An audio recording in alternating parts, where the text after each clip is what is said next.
Alright guys, Delzinski here, and today I want to talk to you all about a character who has had some serious problems, not only to mention the fact that he is in love with a 2x4 which has got nails in it, that he calls Janice, but also the fact that over the years, people seem to have forgotten exactly what brought Abyss to the dance in the first place. Yes, I am talking about the monster, Abyss. You know, the big fella, you know, the big guy, the big monster. The one that looks a bit like Joseph Park. Hold on a minute. Joseph Park is Abyss, isn't he? Yes, I think so. Then who's the television champion? Is that Abyss or is that Joseph Park? I don't really know because I haven't seen the belt in a long time. Where is the TV championship? I mean, could anyone return that to the Lost and Found at TNA one day? That would be nice because this belt has been missing for quite a while. And this pretty much brings us full circle and right up to date. What in the blue hell has happened to the monster Abyss? This character has had a cluster of errors and problems for a long time now, and the only saving grace is something that was mentioned recently on TNA, whereas the fact that Abyss is now going away to fix this problem and ultimately find somebody who understands him. This has got talking going all around the wrestling business. Who is he talking about? Who is Abyss referring to? Who is going to fix this problem? By God, you've got a lot of work on your hands. Because if we rewind back, this has been a mishmash of problems for over a year now. I mean, if you think about the monster that came into TNA, he literally kicked ass and took names. He was whooping everybody on the TNA Impact roster. But I remember a very critical moment in Abyss's career where I thought, holy crap, what is going on with you? And it was at a stage where Abyss was sort of suffering from depression, maybe. He was a bit down in the dumps. He was struggling to find the monster within, a bit like he is now. And Hulk Hogan, you know, the immortal one himself, said, you know, brother, I'm going to fix this for you. And he did, because he gave him his Hall of Fame ring. Now, Hulk, I know you thought, you know, you were just trying to help, but Abyss ain't no freaking Green Lantern. Let's just ultimately underline that right now. A ring ain't gonna do sod all for this monster. This is a guy that fancies a 2x4. The ring just ain't gonna cut it. Now, apparently, for the time being, this ring almost turned Abyss into Captain Planet because, you know, he got a second wind. He was wearing the red and the yellow of Hulk. He was walking around going, you! And everything was over-exaggerated. Everything was OTT. And this was just, no. This is the shadow of what Abyss was all about back in the day. Now, ultimately, this was all killed off with the fact that Immortal came, we're here, and Abyss was part of the faction, thank God, because it turned him heel. Whew, that was good. I mean, we've just skipped over the fact that he beat the hell out of RVD with Janice, and someone poured a whole bucket of, I don't know, tomato ketchup all over RVD. It was one of the most ridiculous scenes I've ever seen. But the fact that, you know, he joined Immortal and, you know, it turned him heel, that was good. But still, this was just, you know, a bringing together of a load of misfits.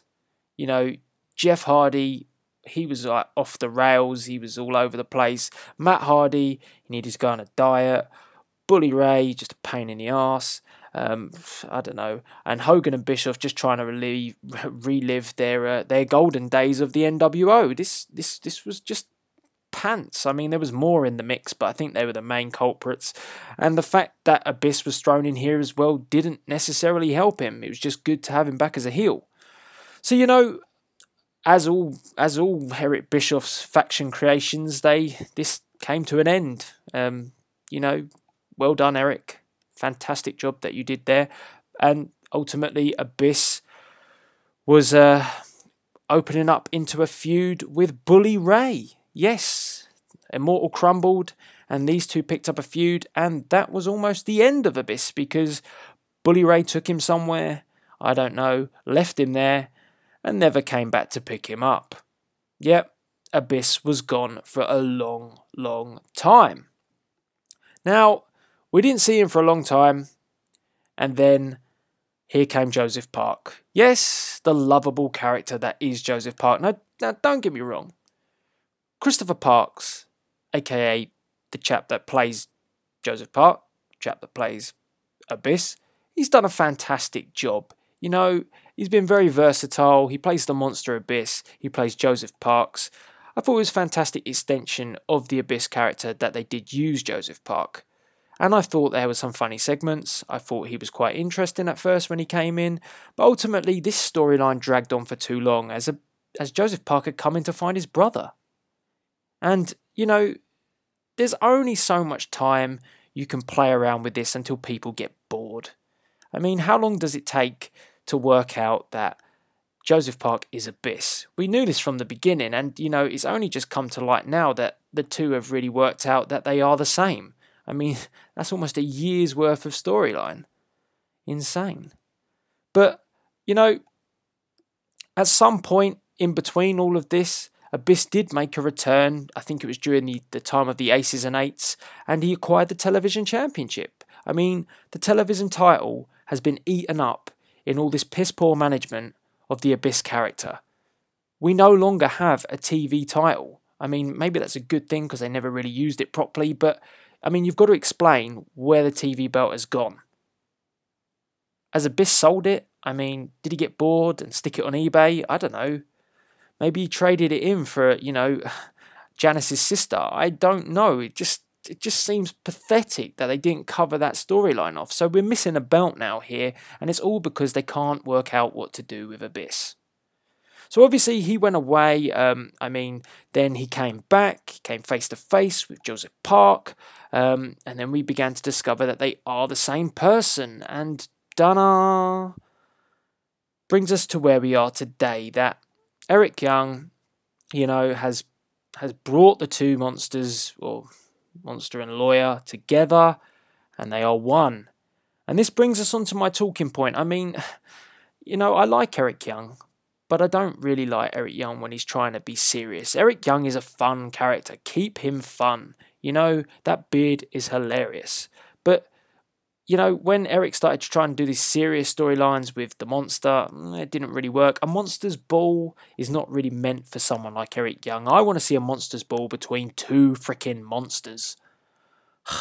So, you know, it brought us right up to current day, and this is where the most significant moment and the chance to fix all these errors that they have made with this character. And it is right now where they get this opportunity, because I believe the way to fix this is that Abyss is going away to find Father James Mitchell, a man that brought him to the dance, a man that can really rectify the monster within Abyss. What a perfect way to fix all of these issues at once, by bringing back a manager who can give him guidance and pretty much bring out the monster within. It works. I really hope that TNA are going down this route. Now, there has been some talk that possibly it could be Willow the Wisp, but I sort of see that Willow is going to slot himself in the storyline between MVP and Dixie Carter, and the fact that they're almost promoting that Jeff Hardy's coming back. Are we going to see another alter ego storyline here? Please, have we not just had enough with Abyss and Joseph Park? We don't need the Willow and the Jeff Hardy one now. Come on, TNA, wake up. I mean, but yeah, Willow the Wisp is also another option that Abyss could be going to see, because they are both very, very creepy, odd-looking characters, misfits that could be brought together. So I can see the logic there, but I do think the ultimate option is Father James Mitchell. This guy is one insane son of a bitch, and he's perfect to bring back the monster.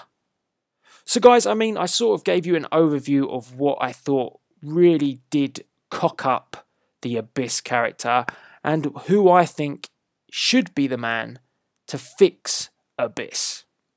So I put it to you, what do you think is going to happen next with the Abyss character? I really want to see him go on a rampage and take down every single member of the TNA roster. He has to stay a heel, and I think that Father James Mitchell is the perfect guy to make him do this.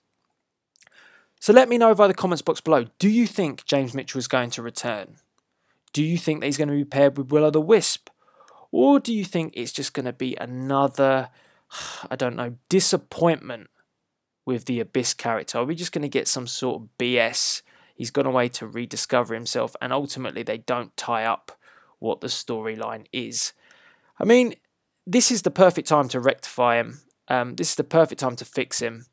So please come through with the goods, TNA. I did also, just to let you know, put a post on TNA's video where he did say he was going away, and I did say, look, this has to be Father James Mitchell, and I got a ton of likes for it. So the crowd, I mean the audience, are shouting out for James Mitchell to make his emphatic return and resurrect the monster Abyss. So guys, let me know via the comments box below. It'll be really interesting to hear your views on this topic. What moments do you think have been good in Abyss's career? What moments do you think have been bad? I mean, what is best for the future for Abyss? Or is it just going to continue that Abyss goes from slump to slump, and as Batista would say, we've just got to deal with it? I don't know. Anyway, please rate, comment and subscribe, and I look forward to hearing all of your comments. And this is Delzinski, as per usual, signing out.